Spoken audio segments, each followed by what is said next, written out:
ពន្ធបងស្លូតទើបខ្ញុំដាច់ចិត្តសុំដូរ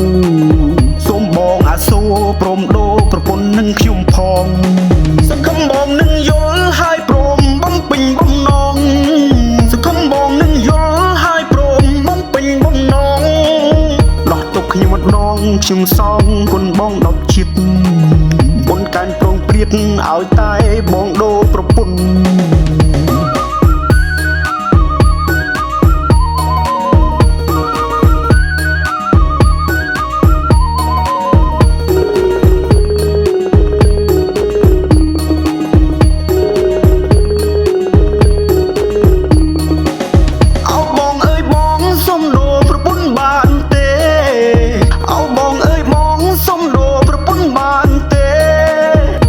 ខ្ញុំប្រកែកជេរហើយថែមរូបរឿងវ័យប្តី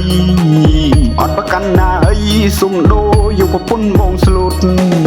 ឲ្យតែស្វឹងប្រពន្ធខ្ញុំសាហាវជាងពលពតឲ្យតែស្វឹងប្រពន្ធខ្ញុំសាហាវជាងពលពត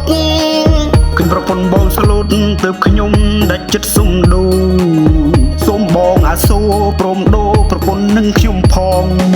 សង្ឃឹមបងនឹងយល់ហើយព្រមបំពេញបំណង